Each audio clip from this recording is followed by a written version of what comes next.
चला तर आता दिवाळी सुद्धा संपलेली आहे. हळूहळू थंडीची सुरुवात चालू झालेली आहे. तर थंडीमध्ये आपल्याला एकदम अंग किंवा आपल्या हड्डीचे कमजोरी किंवा हड्डी दुखतात किंवा हड्डीचे जे लॉक असतात ते सुद्धा दुखतात आणि कॅल्शियमचे भरपूर कमतरता वाटतो थंडीमध्ये. तर चला तर आज आपण मस्त पौष्टिक हा असा डिंकाचे लाडू कसे बनवायचे ते बघूया आणि अगदी शेवटपर्यंत हे छान वळतात. तर बघूया. चला तर हाय नमस्कार, माझ्या चॅनलमध्ये तुमचं मनापासून खूप खूप स्वागत आहे. सो आपण पहिला इथे 2 कप इथे खोबरा घेतलेला आहे. तर इथे सुका खोबरा किसून छान घेतलेला आहे आणि 2 कप इथे बरोबर मेजरमेंटने घेतलेला आहे. तर जे मी मेजरमेंटने घेतलेला आहे तो 1 किलोपर्यंत लाडू तयार होतात. तर तुम्ही हा एकाच वाटीचं प्रमाण घ्या तर तुम्हाला सगळंच हे जिन्नस समजतील. जेही तुम्ही साहित्य घ्याल एकाच वाटीने घ्या म्हणजे तुम्हाला सगळंच व्यवस्थित कळणार आहे. तर इथे 2 कप मी इथे सुका खोबरा घेतलेला आहे आणि छान आपण मंद आचेवर हे छान खरपूस भाजून घ्यायचं आहे. गॅस आपल्याला मंद आचेवरच ठेवायचा आहे, मीडियम ठेवायचं नाही, कारण आपला हा खोबरा आहे तो जळून जातो. म्हणून मंद आचेवर छान खमंग हे भाजून घ्यायचं आहे.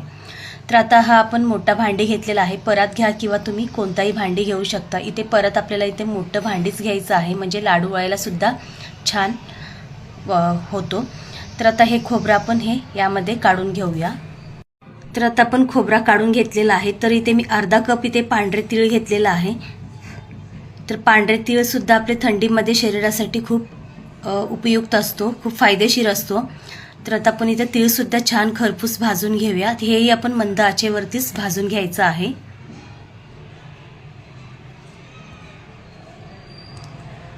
तर आता आपला हा तीळ छान भाजून झालेला आहे. तर आता आपण हे तीळ सुद्धा या परातामध्ये साईडला काढून घ्यायचं आहे किंवा तुम्ही दुसरा प्लेट सुद्धा घेऊ शकता, यामध्ये हे तीळ काढून घ्यायचं आहे.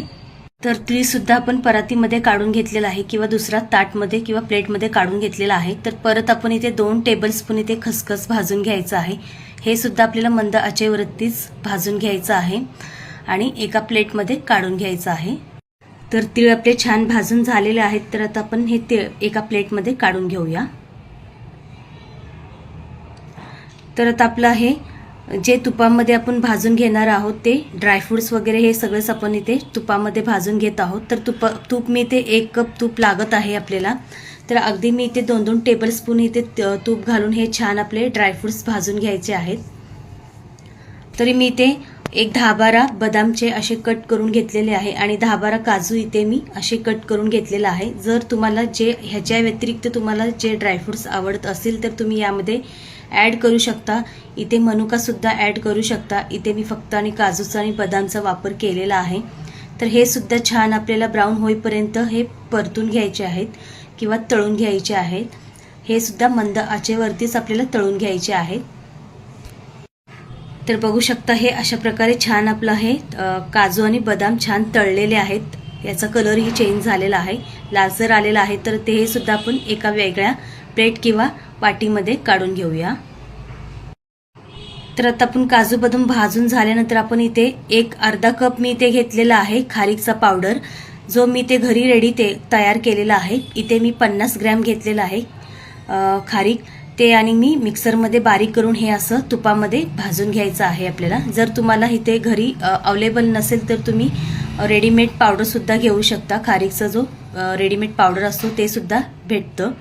तर हे सुद्धा छान लालसर भाजून घ्यायचं आहे. तर बघू शकता तुम्ही हे सुद्धा छान भाजलेलं आहे. तर हे सुद्धा आपण एका वेगळ्या प्लेट किंवा वाटीत काढून घेऊया.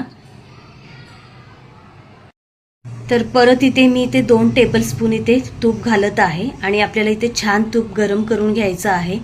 जर तूप हलकं जरी गरम झालं असेल तर आपलं हे जो डिंक आहे ते तळून येणार नाही. म्हणून आपल्याला तूप आधी छान गरम करून घ्यायचं आहे, मगच यामध्ये डिंक घालायचं आहे आणि छान डिंक सुद्धा तळून घ्यायचे आहेत. नाहीतर आपले हे दाताखाली आपल्या दाताला परिणाम होतो. म्हणूनच आपल्याला इथे छान तूप गरम करून हे आपल्याला डिंक तळून घ्यायचे आहेत. तर इथे मी डिंक अर्धा कप वापरलेला आहे. तर आता आपण हे छान डिंक तळून घेऊया.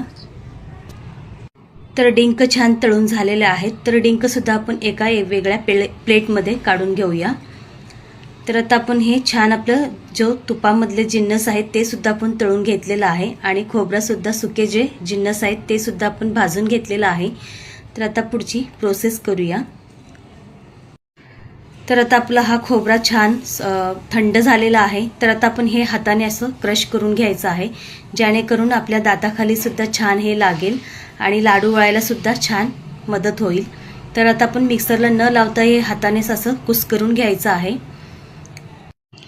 तर खोबरा छान हाताने कुस्करून घेतलेला आहे. तर आता सुके जिन्नस म्हणजे आपलं हे तीळ आणि आपण खसखस जे भाजून घेतलेलं आहे हे मिक्सरमध्ये जाडसर वाटून घ्यायचं आहे.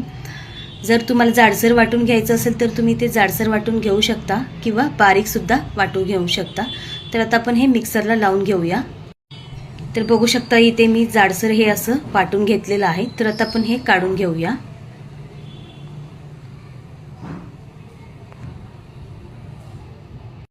तर आता आपण यामध्ये आता डिंक सुद्धा हे बारीक करून घ्यायचं आहे. जर तुम्हाला मिक्सरमध्ये करायचं नसेल तर तुम्ही हे हाताने सुद्धा असं क्रश करू शकता. इझिली ही क्रश होतात. तर आता आपण डिंक सुद्धा हे बारीक जाडसर वाटून घेऊया. तर बघू शकता हे अशा प्रकारे डिंक आपण जाडसर वाटून घेतलेलं आहे. तर हे सुद्धा आपण काढून घेऊया. तर आता आपण हे ड्रायफ्रूट्स सुद्धा जाडसर वाटून घेणार आहोत. तर तुम्हाला आवडत असेल तर तुम्ही असे अख्खं सुद्धा ठेवू शकता. तर मी ते जाडसर वाटून घेत आहे मिक्सरमध्ये. तर लहान मुलांना कळू नये म्हणून आपण इथे हे असं बारीक पूड किंवा जाडसर पूड करून घेऊ शकता. किंवा असे मोठे जर तुम्ही ड्रायफ्रूट्स ठेवलात तर तुमचे मुलं खाणार नाही. ड्रायफ्रूट्स त्यांच्या दाताखाली आलं तर ते खाणारच नाही नक्की. तर असं हे जाडसर पूड करून घ्यायचं आहे. तर आता आपण हे खारीचा जो पावडर आहे तो भाजून घेतलेला आहे ते सुद्धा आपण इथं काढून घेऊया. तर आता आपण त्याचबरोबर आपल्याला इथे 1 टेबलस्पून इथे इलायची पावडर घालायचं आहे. इलायची पावडर घालू शकता किंवा तुम्ही सुंठ पावडर सुद्धा वापरू शकता. ते सुद्धा हेल्दी आहे. तर अजून एक गोष्ट सांगायचं आहे की तुम्ही ते यामध्ये मेथीचे दाणे सुद्धा घालू शकता. छान मंद आचेवरती भाजून 1 टेबलस्पून किंवा 1 टीस्पून इथं घालू शकता. आणि ते सुद्धा आपल्या थंडीमध्ये शरीरासाठी खूप हेल्दी आहे. तर तुम्ही मेथीचे दाणे सुद्धा घालू शकता. तर आता आपण हे सगळे जिन्नस आहे एकजीव करून घेऊया. हाताने मिक्स करून घेऊया व्यवस्थित. तर आता हे सगळं व्यवस्थित मिक्स करून झालेलं आहे. तर आता आपण एक याला पाक तयार करून घेऊया, गुळाचा पाक. चला तर इथे पाक तयार करताना आपण तेच कढई वापरत आहे आणि ते आपण जे डिंक तळून घेतलेलं आहे ते राहिलेलं तूप आहे ते सुद्धा इथे वापरणार आहोत. तर तुम्ही इथे मी इथे 1.5 कप इथे किसलेला हा किंवा कट करून घेतलेला गूळ वापरत आहे. जर तुम्हाला गोड जास्त आवडत असेल तर तुम्ही इथे 2 कप वापरू शकता. 2 कप आपण इथे खोबरा वापरलेला आहे. तर आपण इथे 1.5 किंवा 2 कप इथे गूळ वापरू शकता. गोड तुमच्या आवडीप्रमाणे करू शकता. तर आता आपण हे गूळ घालून घेतलेलं आहे आणि आपण इथे यामध्ये 2 टेबलस्पून किंवा 1 टेबलस्पून इतपत आपण पाणी घालायचं आहे. आणि एक पाक म्हणायचं नाही आहे, तुम्ही फक्त गूळ वितळून घ्यायचं आहे. फक्त गूळ वितळून घ्यायचं आहे. आपल्याला 1 तार किंवा 2 तार इथे पाक तयार करायचं नाही आहे, फक्त गूळ वितळून घ्यायचं आहे. तर गूळ छान वितळलेला आहे. तर तुम्ही ते बघू शकता छान आपला गूळ वितळलेला आहे. तर फक्त 1 ते 1.5 मिनिट आपल्याला इथं हे गूळ उकळून घ्यायचं आहे. आणि आपल्याला इथे यामध्ये 2 टेबलस्पून इतपत आपल्याला इथे तूप घालायचं आहे.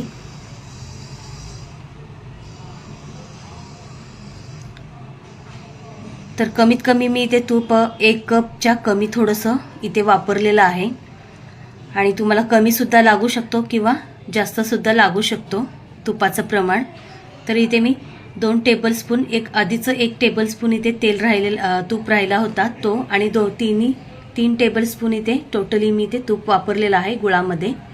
आणि फक्त आपल्याला आता 1 किंवा 1.5 मिनिटं हे पाकाला उकळून घ्यायचं आहे. तर गुळाला आपण छान पाकाला 1 मिनिट इथं उकळून घेतलेलं आहे. तर आता आपण हे गॅस बंद करून घेऊया. आपला पाक रेडी झालेला आहे गुळ वितळून छान व्यवस्थित. तर आता हे जिन्नस आपण छान मिक्स करून घेतलेलं आहे. त्यामध्ये आपण आता गुळाचा जो पाक तयार केलेला आहे या मिश्रणामध्ये घालायचा आहे आणि मस्त आपण मिक्स करून घ्यायचं आहे. तर एका चम्मचच्या सहाय्याने आपण हे मिक्स करून घ्यायचं आहे. हाताने मिक्स करायचं नाही आहे, नाहीतर आपल्याला हाताला चटके बसू शकतं, कारण आपला गुळाचा पाक जो आहे तो गरम आहे. तर आता आपण ह्या स्पॅच्युलरने आपण छान मिक्स करून घेऊया. आणि आपण गरम असतानाच किंवा कोमट झाला की आपण लाडू वळून घ्यायचे आहेत. पूर्ण थंड झाला की आपण लाडू वळून घ्यायचं नाहीये, नाहीतर वळले जाणार नाही. तर मिश्रण कोमट किंवा जर हाताला चटके सोशेल इतपत झाला की हे आपण छान लाडू वळून घेणार आहोत. तर पूर्ण हे मिश्रण थंड करून घ्यायचं नाहीये. तर मिश्रण गरमच आहे, हाताला चटका लागेल इतपत हा गरम आहे, पूर्ण थंड किंवा कोमट झालेला नाहीये. तर इथे मला हाताला चटके लागेल इतपत हे गरम आहे. तर आता मी छोटे छोटे हे असे लाडू वळून घ्यायचे आहे. तर या मिश्रणाने, या सारणने आपला 1 किलोपर्यंत हा लाडू तयार होतात. तर खूप छान लाडू तयार होतात. थंडीचा दिवस चालू झालेला आहे आणि पौष्टिक हा असा तुम्ही लाडू तयार करून ठेवावे. तर मस्त आपला हा दिवस सुरुवात एका पौष्टिक एनर्जी लाडूपासून सुरुवात करा. तर खूप छान लाडू तयार होतात. तर आता इथे मी लाडू वळून घेत आहे, पूर्णच लाडू वळून घेत आहे. तर बघू शकता इथे शेवटचं जो सारण राहिलेलं आहे ते सुद्धा छान लाडू वळत आहे, म्हणजेच आपला परफेक्ट प्रमाण आहे, साहित्य सुद्धा परफेक्ट आहे. तर पूर्ण आपण लाडू तयार करून घेतलेला आहे. शेवटचा लाडू सुद्धा खूप छान वळालेला आहे. तर तुम्ही बघू शकता. तर कशी वाटली ही रेसिपी नक्कीच कमेंटमध्ये सांगा आणि जास्तीत जास्त शेअर करा, फॅमिलीमध्ये शेअर करा आणि मस्त लाडू खा, पौष्टिक आणि स्वस्त राहा. तर दिवाळी तर संपलेली आहे, तर सुरुवात आहे थंडीची. तर मस्त लाडू तयार करून ठेवा आणि रोज एक लाडू, पौष्टिक लाडूपासून तुम्ही सुरुवात करा. आणि आपलं रेसिपीसुद्धा कशी वाटली हे कमेंटमध्ये नक्कीच सांगा. तर पुन्हा आपण छान छान व्हिडिओमध्ये पुन्हा भेटूया. मस्त खा, स्वस्त राहा आणि माझ्या चॅनलला नवीन असाल तर नक्कीच सबस्क्राईब करा. आणि तुम्हाला इथे लाडूसुद्धा तोडून दाखवत आहे. खूपच एकदम इझिली ही आपलं लाडू तुटू शकतो आणि तोंडात सुद्धा छान विरघळतो. कडक किंवा काहीही झालेलं नाही आहे लाडूंना. मस्त. आणि व्हिडिओ थोडा लॉंग आहे, खूप जरा मोठा आहे. सो नक्की व्हिडिओ शेवटपर्यंत नक्कीच बघा, तुम्हाला नक्कीच आवडेल. तर बघू शकता एक लाडूसुद्धा तुम्हाला इथे तोडून दाखवत आहे. तर मस्त आपला खूपच छान लाडू तयार झालेले आहेत आणि तोंडात टाकताच हा विरघळतो आणि इझिलीही तुटतात, कडकही झालेलं नाही आहे. तर कसं वाटलं हा रेसिपी नक्कीच मला कमेंटमध्ये सांगा आणि व्हिडिओला लाईक करा, शेअर करा आणि सबस्क्राईब नक्कीच करा. पुन्हा भेटूया असेच छान छान व्हिडिओमध्ये. तोपर्यंत धन्यवाद. बाय.